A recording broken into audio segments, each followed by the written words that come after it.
Good morning and welcome to What the Health on FUBAR Radio with me, Georges Berthonneau.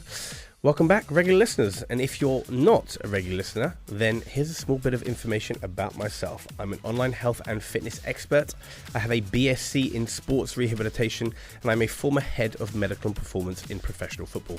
I've been a health and fitness expert for over a decade, and I've been helping real people feel better, move smarter, and get incredible results. If you are sick of dodgy influencers or people with incredible genetics, well, guess what? You're in the right place, because we give real information. We break down every week the confusion of the internet, and we discuss relevant topics, and we help you get clarity on these topics so that you can get and make better decisions with your own health and fitness journeys. Each week, I'll be joined by expert guests as we dissect trends and we bust myths, which leads me on to our first guest, which is Dr. Hilary Jones. So as we get closer to Christmas, with the changing of the season, you're probably all noticing more people with a sniffle or a bit of a flu.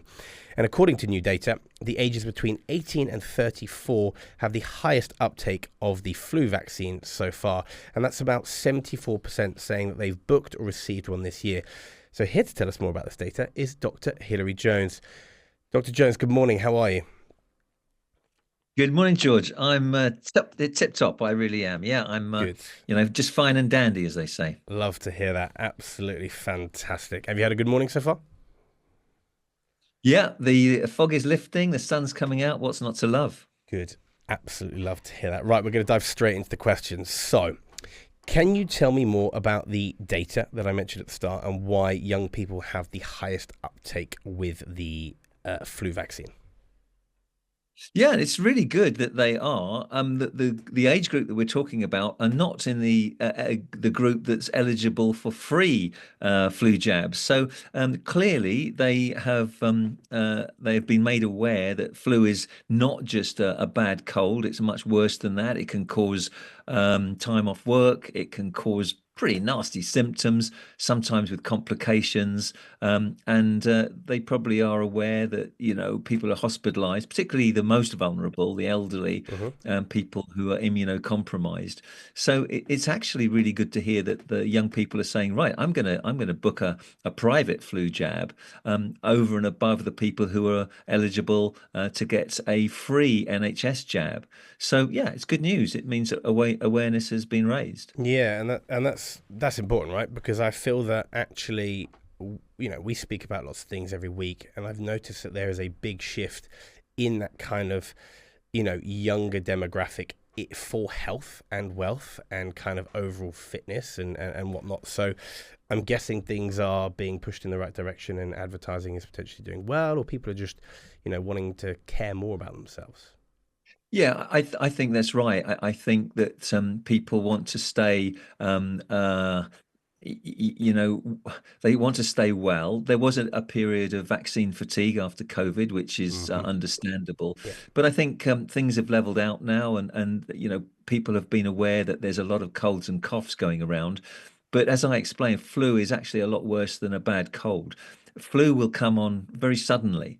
It will cause a high temperature, a raging sore throat, a hacking cough, and it can lead to complications such as ear infections and even worse, pneumonias and sepsis.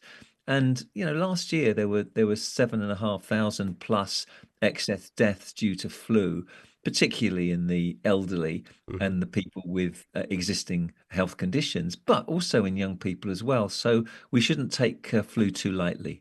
No, and obviously you've touched upon my next question, which is how serious can flu be for unhealthy adults or the older demographic? But how serious can it be for healthy adults? You mentioned ear infections, you've mentioned sepsis, you've mentioned other things. Is there more? Can it be really bad, or in a fully healthy adult, is it okay? Yeah, no, it can affect people of any age group, and so it's the very young who have a weak immune system anyway. They haven't really developed a strong immune system until a certain age. But as we go past the age of 40, our immune systems start to decline in terms of efficacy. So we're more prone to infections generally, and that's why vaccination is the best preventative measure for either preventing the contracting flu in the first place, or at least mitigating the severity of it if you are unlucky enough to come down with it. Mm-hmm. So, anybody can be affected, and tragically, but rarely, thankfully, we do lose some otherwise healthy young people, adolescents as well, from flu every year. It's a tragedy when when it happens, and of course, as I say, it's rare, but it does happen.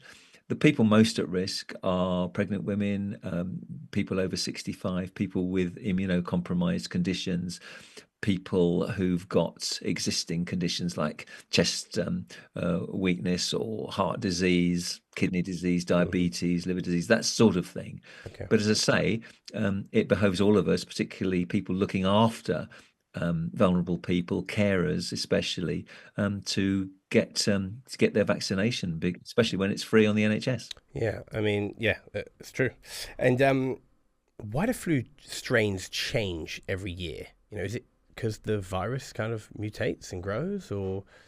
Exactly right, George. Yeah, absolutely. So what happens is there are two things that happen. Antigenic drift means that there are small changes in the genetics of the virus, the flu virus, which mean that its surface proteins change.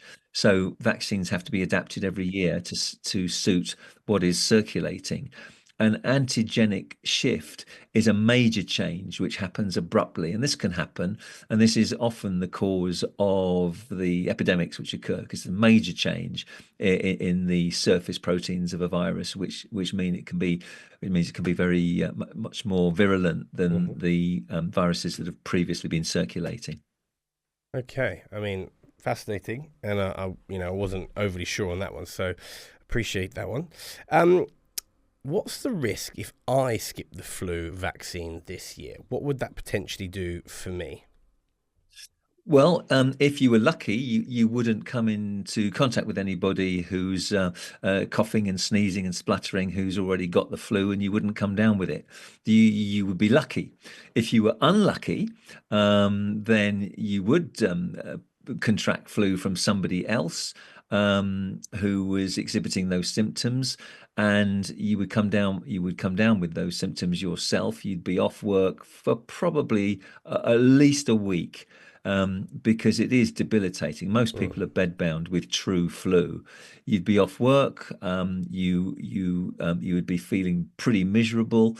As I say, you'd be bedbound, and you'd feel pretty lousy for a couple of weeks afterwards.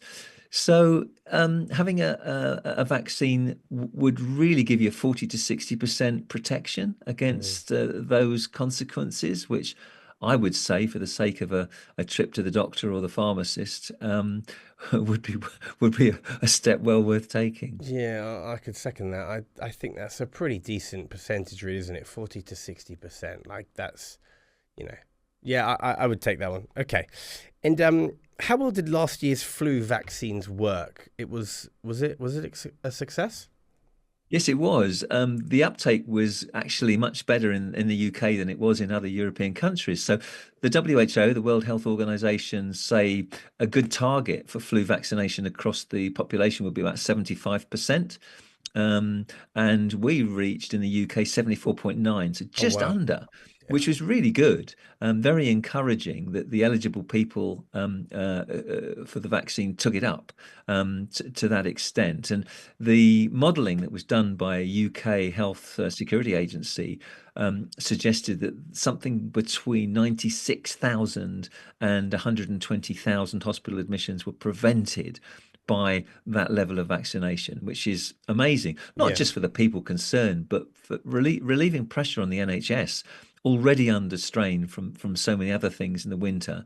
But with circulating COVID as well, circulating respiratory syncytial virus, Mm. as well as flu, the NHS is always under strain, and particularly so in the winter months when these infections are on the rise. Yeah, I mean, you took the words right out of my mouth. I was literally going to say it's incredible because it would have, saved so much time and, taken so much pressure off the NHS. Because as we know that in the winter it gets tougher. I mean, it's never not tough, right? I mean, they work extremely hard. So it sounds like the vaccination was doing its purpose, which is Yeah, perfect. yeah.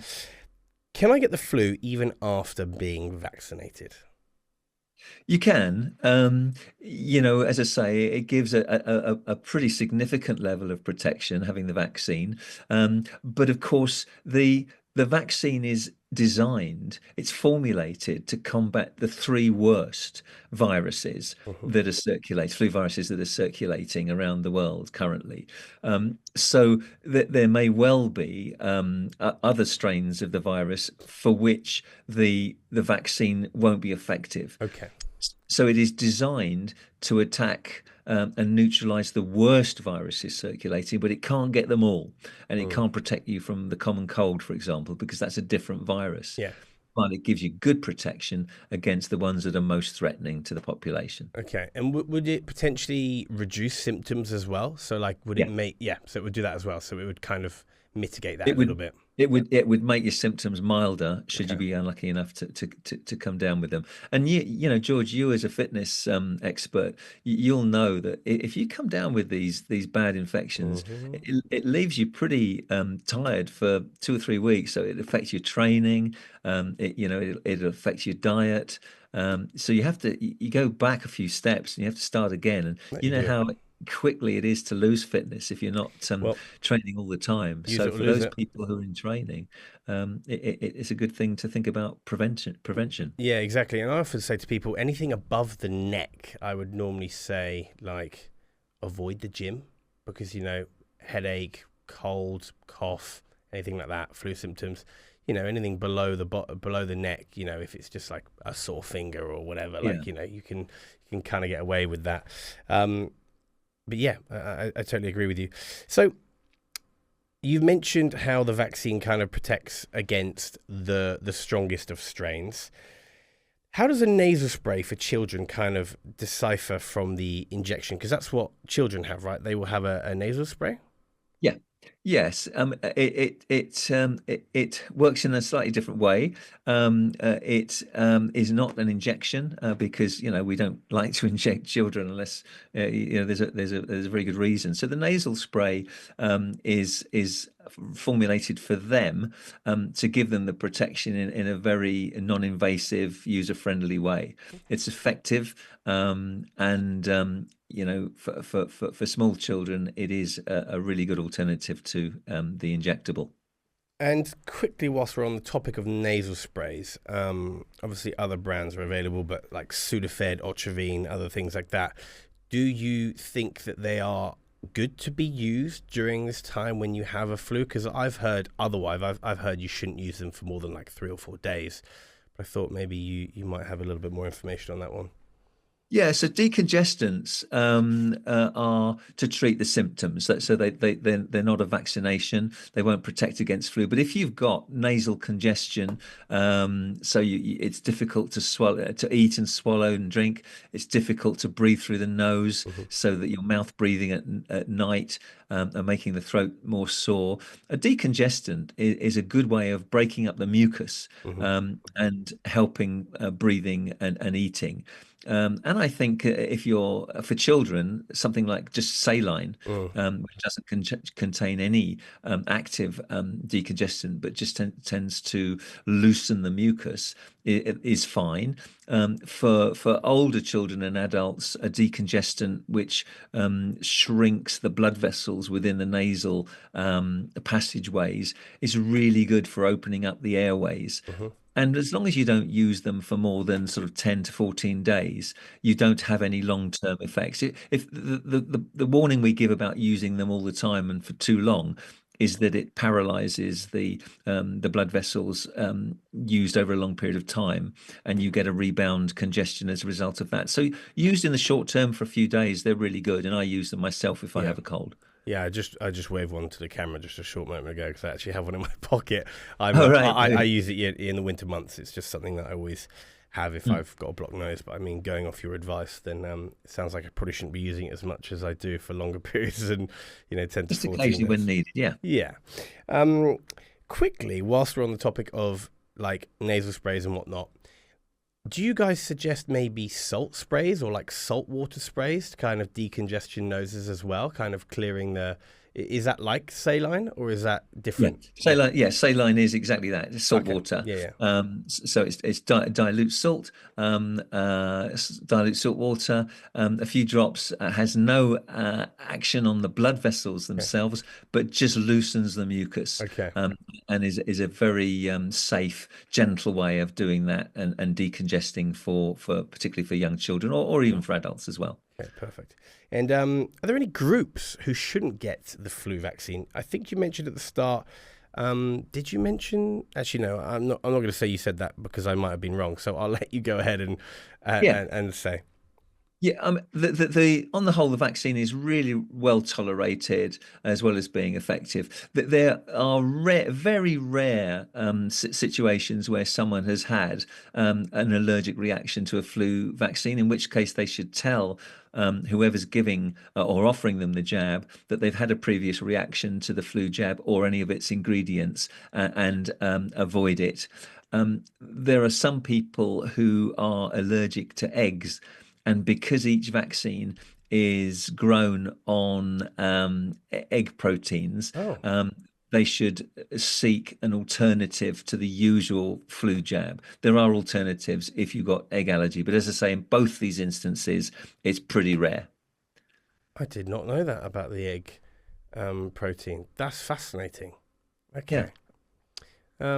Now, when we get the flu injection, do we get like flu-like symptoms afterwards, or is that kind of what's meant to happen, or not necessarily? Good question. Some people get a slight soreness at the site of the injection, so slight sore arm for a day or two. A few people get a slight temperature and a bit of a headache for maybe 24, 48 hours, but it's not common by any means. And it's impossible to get flu from the flu jab. It's a bit of a myth that still endures that it can make you, it can give you an infection. It can't, because Okay. the virus is dead. It's a killed virus Okay. that the vaccine contains. So it cannot give you an infection. What it can do, and what it's designed to do, is to induce a reaction in your immune system that means you will be protected if a real virulent Mm. true virus comes along, and you're exposed to it. So it'll give you protection. So it's actually a good sign if you get a bit of a sore arm that your immune system is reacting to the vaccine in a good way, Mm. and that you now be protected against the flu viruses if they should come your way. Yeah. Okay. No, I never realised that as well myself. To be fair, and so I think I know this one, but how does flu spread so easily? It's a respiratory infection predominantly. It's spread when people cough and sneeze. And when they do, these droplets can be expelled from their nose and mouth for several yards. And so you can imagine if you're on an underground train, Mm-hmm. for example, and you've got someone in the early stages of flus coughing and spluttering, a lot of people are going to get exposed in that scenario. So it only takes a few of these droplets to enter somebody else's nasal cavity or mouth or eyes, and boom, you're going to come down with the flu. So that's Yeah. why it's contagious. That's why it's so very easily spread, and that's why we get epidemics. Yeah. And two questions with this. Can the virus stay alive on a surface? For example, I sneeze in my hand, I've got flu symptoms, I hold on to a hand railing or something, and then someone touches it a short period of time afterwards. Can the virus stay alive, or does it not really stay alive for long after it's left the body? It does stay alive on hard surfaces for up to several hours. And of course, someone else comes along, touches those same surfaces, Yeah. puts their hands to their eyes. We rub our noses and faces all the time, and that's again how it can spread. Which is why we say to people, use tissues, dispose of those tissues carefully, wash hands regularly. And out of courtesy to other people, if you've got a cough or you're sneezing, then but think about wearing a mask to protect other people. Yeah, well, that was going to be my next question, because I know in kind of like in like Asian cultures, a lot of people wear masks still in public transport and whatnot. I see a little bit in obviously British culture and stuff, but that was going to be my next question. Do you think people should? I mean, people aren't very polite, right? People don't really care about others as much as they probably should. Do you think maybe wearing a mask when you know you've got the start of a cold and flu, or you're feeling a little bit grotty, is a safer idea? Yeah, I think it's courteous to other people. It's going to cut down the travel of droplets that you might be expelling from your nose and throat. Different cultures do different things. As some people still use a handkerchief Mm-hmm. or a tissue, and certainly we should be aware when we're coughing and sneezing of other people around us, and try and protect them as much as possible. Right. Dr. Jones, that is absolutely everything we've got time for today. You have been a star. Thank you so much for your insightful information. Thank you, George. Are you George or are you Georges? I'm Georges. Yes, Georges. I'm A French plural. surname as well. Yes, it is indeed. Yes, Georges Berthonneau. That's me. No, très bien. So thank you so much for your time. I really appreciate it. Do you have a website? Is there anywhere that people can find you online if they have any questions or anything like that? I have a podcast, the Dr. Hilary Show, Amazing. on YouTube and Spotify, which goes out every week. But I think for specific information about the flu, there's a very good NHS website on this to look at. It tells people who's eligible for a free vaccination, tells you all about who should be vaccinated and why. Where you can get the jab. Obviously, if you're not eligible for a free jab, you can have one done privately at the pharmacy.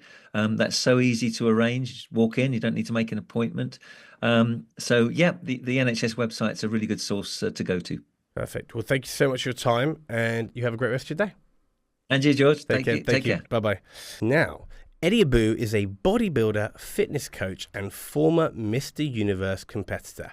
He's known all over the internet for promoting natural bodybuilding, allegedly, and non-nonsense health advice. He's gone viral many times for his controversial opinions, and I'm going to give you a little bit of a take on some of them. So we're going to be starting with his thoughts on coffee. Coffee. I don't drink coffee. If I drink coffee, I'm straight down the toilet. I'll shit my fucking guts out. And apart from that, I'll be up all night. If I drink at noon, I'll be up that evening. I'll be able to sleep. But you see, I believe 1 or 2 cups of coffee are okay. But unfortunately, the people who drink coffee, a lot of them drink a shitload of coffee, and they come to these fucking places and they put milk alternatives, sweetness and sugar and all that bullshit. Coffee is a fucking stressor. It's a stressor. If you get up in the morning and you have a cup of coffee, it's like injecting adrenaline into your bloodstream. I don't give a fuck what anybody says. I believe that if it is fucking me up, it's not something that's good for everybody. It's good for your heart health. We all imagine our ancestors walking around chewing coffee. It's all bullshit. Eat some meat. Eat some fucking eggs. Put some fucking ribeye in your mouth. Stop believing in all that bullshit. If you want energy, get your energy from food. If you have to drink coffee all the time, it means your diet is fucked. Wake the fuck up. Well, I mean, coffee does make you wake the fuck up. So thank you for that inspiration there, Eddie. I'm going to be honest. I'm pretty sure he contradicted himself at the start, which is pretty funny. He said, I don't drink coffee. Coffee's not good for me. And then he went on to say, I drink coffee. So not really sure his point there. If I'm honest with you guys, Eddie is pushing his own agenda, and he's what I would call in the health and fitness industry an extremist, someone who is trying to make you change every shape of what you do. Here's the thing. If you like coffee, fucking keep drinking your coffee, because Eddie isn't going to be the one to tell you if you should or shouldn't do something. As an individual who coaches lots of people, balance is key. Balance is optimal. If you drink 20 cups of coffee a day, you probably have a caffeine addiction or you have some sort of issue with coffee. But again, 2-3 coffees a day, fine. If you're drinking copious amounts of milk and you are unhealthy by being a larger individual or you're unhealthy for other reasons, then yeah, maybe milky coffees isn't for you, but I don't think anything of what he's just said is of any use. He's contradicted himself, so I think it's pretty useless information from Eddie. So Eddie, thank you. Keep being that positive shining light in the fitness space, which is everything that we strive for. Right, next is going to be 3 ways to build muscle. 3 ways to boost muscle growth. Eat more eggs. An egg, when you eat an egg, 48% of the egg can become tissue. When you eat protein powders, whey protein, it's about 16-17%. Animal protein is better for you, especially eggs. Apart from breast milk, it's the best protein on the planet. Sleep and rest is important. When you're in the gym, you're not building any muscle. You're tearing them. That's how the body works. The body likes to break things down and build it back up. Make sure you get a decent amount of sleep and take some rest days. Resting is as important as your training. And then the third, to replace everything you eat with real food. Ditch every processed food. Ditch all the wheat. Ditch all the sugar. We never had any sugar when you're bodybuilding. The only time you need carbohydrates really is running your training. Ditch the bloody bagels. Bagels not food. Pasta. That's one of the last things we would have eaten when we were training. Sweet potatoes. They contain the right micronutrients. Right. Great. Another one. Fantastic. So, couple of notes made by me. He said breast milk. Booby milk, like pregnant women breast milk. It's actually, in the bodybuilding world, like the most anabolic thing out there because it's used to feed a young child, right? So it's used to help a child grow, help a child get bigger, stronger, get all the right nutrients. So actually, I've heard this one before.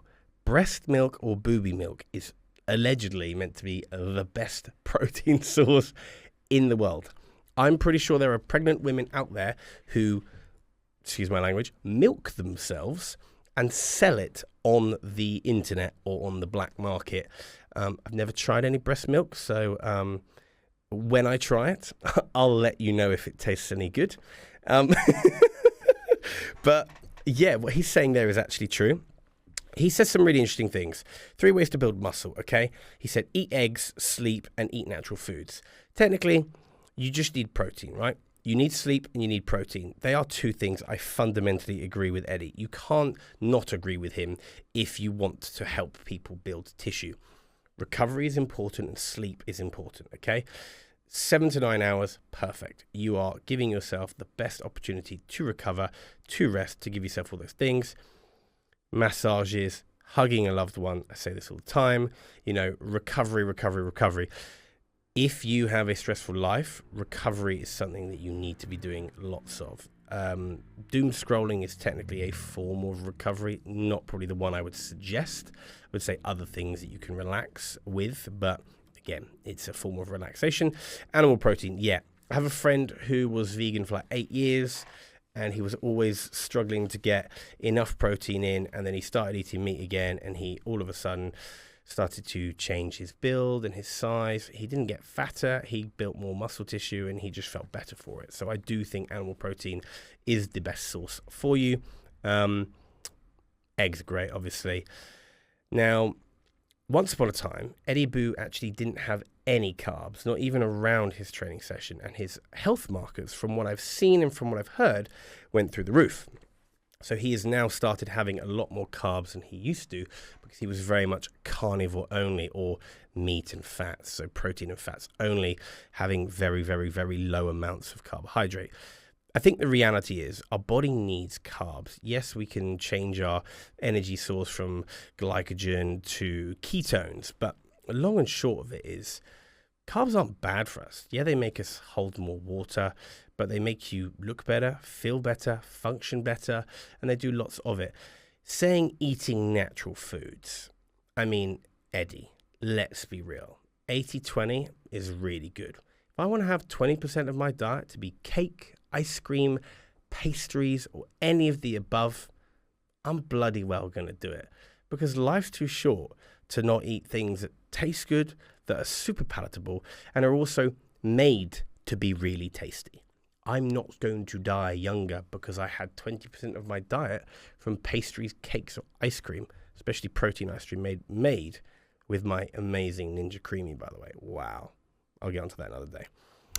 So yeah, I think 80-20 is really good. Yeah, natural foods are really good, but again, I think the most important thing is overconsumption of calories is what's unhealthy, not having fully processed food.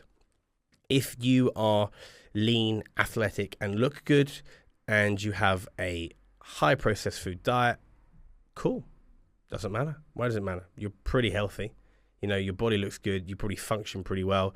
But if you are very, very large or morbidly obese and your health markers are through the roof, or again, just being morbidly obese is more unhealthy than having more cake than someone might. If you make it fit your health, make it fit your diary, make it fit everything, then who cares if you have a slice of cake, all right? And last one, Eddie's day of eating. Oh God, here we go. This is going to be interesting, isn't it? What I ate in a day, at 4:30, I ate 10 whole legs and a ribeye steak. When I go home at 7 o'clock, I had some cheese, another ribeye steak, and some mackerel. And that was it. I feel so full. Guys, nutrition is simple. Jesus, Lord, save me from this man who is poisoning so many people's minds. So he has 10 eggs, which is about 900 calories. He has 2 ribeyes, which will probably be about 500 calories. He has cheese, God knows how much, let's just say 400, 500 calories worth, okay? And then he has some mackerel.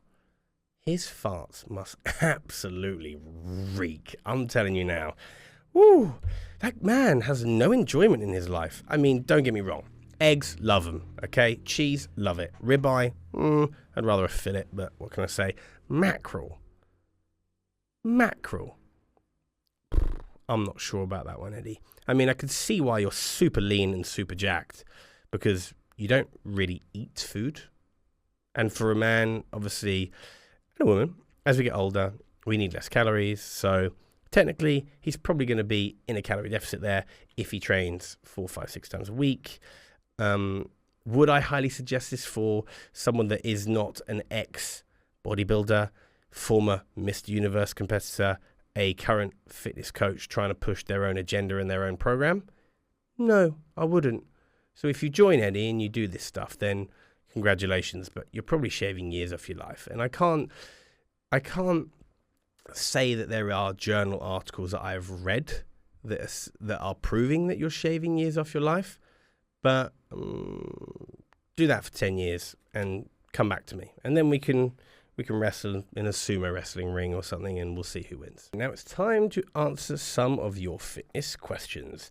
If you want to get involved, you can DM us at What the Health Show on Instagram. Right, first question is breakfast really the most important meal of the day? So my theory behind if breakfast is the most important meal of the day has definitely changed throughout the years and throughout my coaching journey, because I think the biggest thing, right, is I used to hear eat like a king for breakfast or a queen for breakfast, a prince for lunch and a poor person for dinner, or maybe it was the other way round. But long and short is I actually view it as this is a very subjective question. This is very much, do you get hungry in the mornings? Do you need breakfast? Do you eat too much food throughout the day? If you eat too much food throughout the day, newsflash, you probably don't need breakfast. Now, I am going to flip this one on its head. If you eat everything under the sun when you get really hungry, then little and often is better. So breakfast, snack, lunch, snack, dinner would be really, really good for you. When you get hungry, you don't get super ravenous and you don't eat everything under the sun, then guess what? You probably don't need breakfast. And if you struggle eating too many calories, then what you have to do is you say, maybe I'm going to have my first meal at 11 or 12. I'm going to have my last meal at 6, 7, 8, or 9. Because what you're doing there, that is fasting. I'm 99% sure fasting does jack all, okay? There's so many people trying to prove that fasting is really good for us. What fasting is really good at is reducing the amount of calories you eat by giving yourself a smaller calorie window. Now, that's fascinating, right? Because if you're an individual who is overweight, large, struggling to lose weight, and lose body fat, more importantly, you need to realize that where are you going wrong? So again, really, really long-winded answer, but it's very subjective to people. Is breakfast the most important meal of the day? It depends. It depends on you as an individual.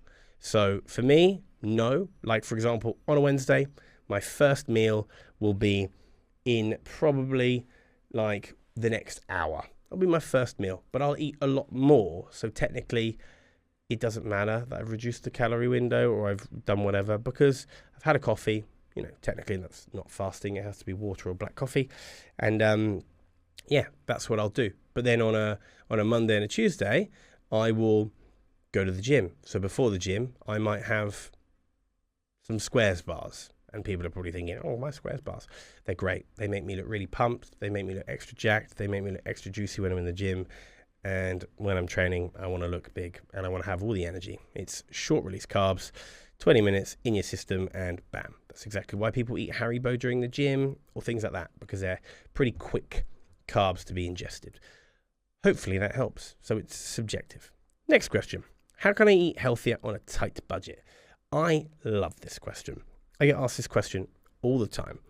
You need to do a few things.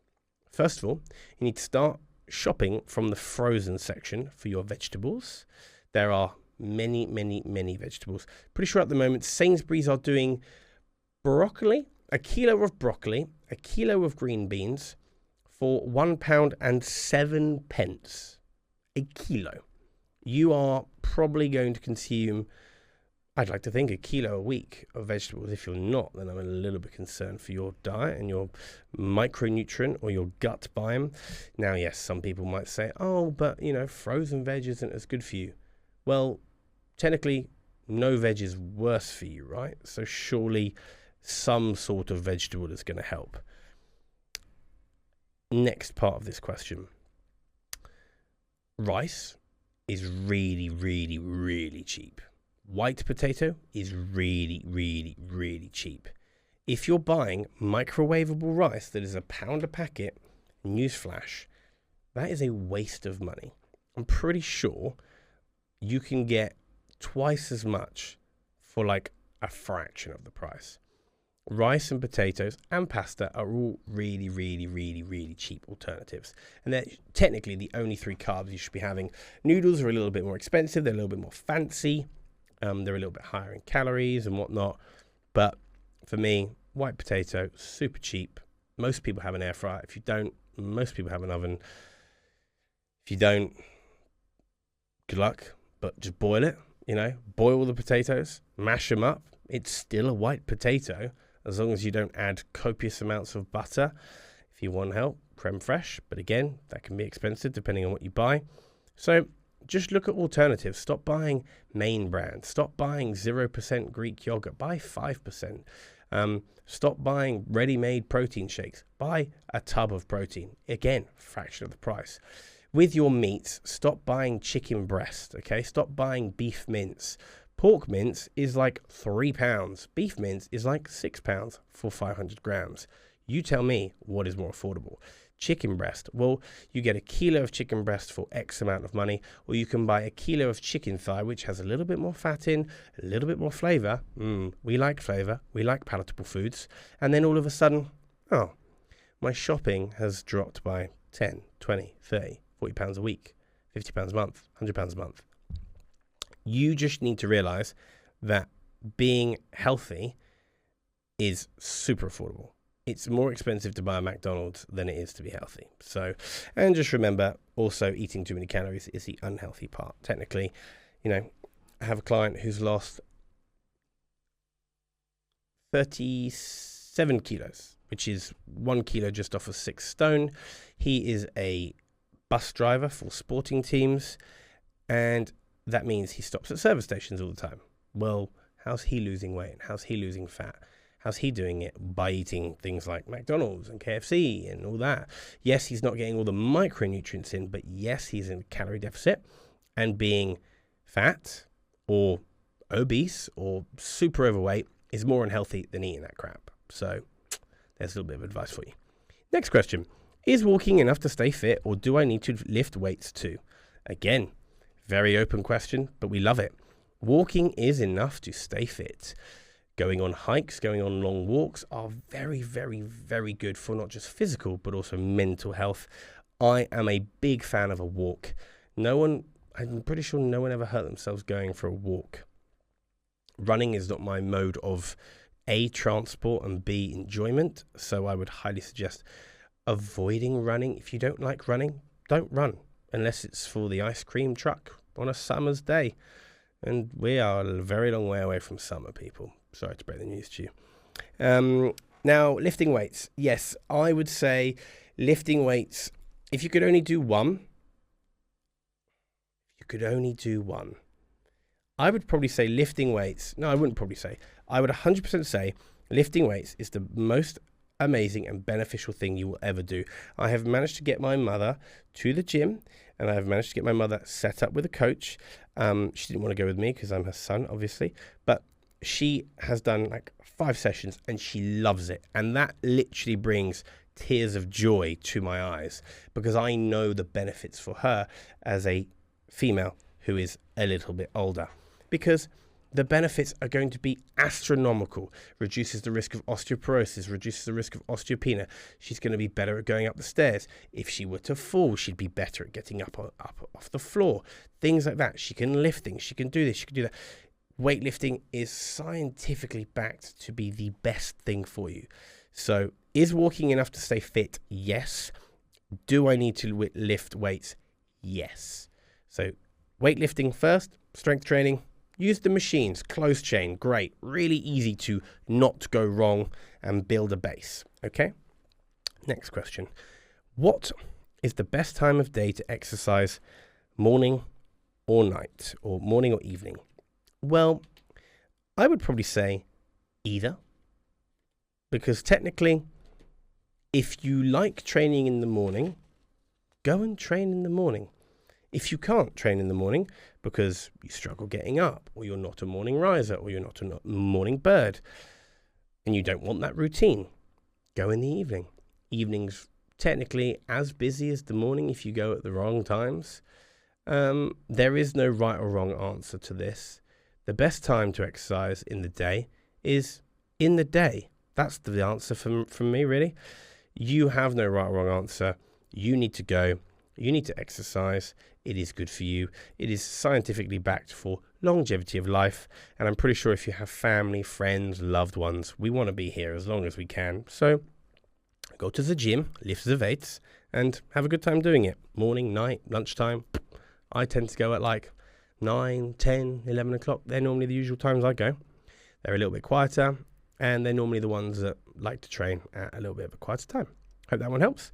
Next question. How can I tell the difference between soreness and injury? Very good question. As a rehab specialist, I would love to answer this question for you. So I'm going to. The difference between soreness and an injury isn't always sensation. It's the ability to do. Okay? So if you can pinpoint in one particular place your pain, that is normally an injury. For example, I'm going to show you. My shoulder hurts just here. When I lift my arm up, it hurts. With resistance, it hurts. Does it feel achy, or is it kind of like a sharp pain or a dull pain? I normally say to people, on the scale of 1 to 10, how much does it hurt? I right now have a dead leg on my right quad. That is technically an injury, but it also has similar symptoms to muscular soreness, okay? But if I were to poke my leg, I'm not going to do it because I would probably yelp like some sort of hound. Well, that is very tender, isn't it? Cool. Right in the middle of my quad as well. That is something that, would clarify it being an injury. So hopefully that helps. Soreness is fatigue, you tense and it kind of feels very, very different to an injury. An injury is more localized and it's more obvious. Obviously, if it's a longer tear or it's a bigger injury, then there are other ways of differentiating, but hopefully that helps. Right, next question. Once we hit the plateau phase, what's a healthy approach to deal with it? Oh, this is a fantastic question. So, when we plateau, let's say we're going to use our strength. We naturally get diminishing returns as we get older, as we get stronger in the gym. The most important things are going to a gym and making sure your gym invests in 0.25 kilos. Okay, they are the smallest discs I'm pretty sure you can get, and you add them as a weight, because technically, if you add that, that's just shy of half. That's about half a kilo. Yeah, that's half a kilo. So if you're adding half a kilo, and then next week you're going to do the same rep, and you're then adding in 2 half a kilos, guess what? You're going up half a kilo each week. And this is the problem with commercial gyms. This is the problem with a lot of gyms. They don't have this equipment. So only real performance gyms and gyms that actually want you to grow and build have these pieces of equipment. If you have access to these, you should never, ever be plateauing. You should renew your program, refresh your program. If you've been doing the same program for more than probably 3 months maximum, that's 12 weeks, get a new program. It is cheap as chips to get one off a coach. Most coaches will do you one. I do a $29.99 package a month where you get your food and your programming done, and it gets renewed every 6 to 8 weeks. Okay, super simple, super easy, and I mean it's like £1 a day. Like, I don't know anyone that doesn't have £1 a day. And next question: once we reach our weight goal, how do we stop counting calories and still maintain it? Well, this is where flexi dieting comes in, and this is where the importance of balance comes in. You can probably switch up your balance, and you could go from 80-20 to maybe 70-30, a little bit more pastries, a little bit more iced coffees, whatever, and a little less, a little bit, more freedom with your foods. So my biggest piece of advice is know what you're eating, but you don't have to track. So I always say to people, I call it the 4 kilo swing. If you realized that your clothes are getting tighter, or you're putting on 4 kilos in a month or over a period of time, that's where you need to go, right, I need to turn the dial again, and I need to switch back, and I need to go back to what I was doing before, starting to count calories again. Your maintenance calories are obviously going to be more. You can use a calorie calculator. You can use a TDEE calculator, and that will help you. Okay, guys, that is going to be it from me. Just a massive thank you to our guest for today, Dr. Hilary Jones. He has been amazing and very insightful on the flu and the jab.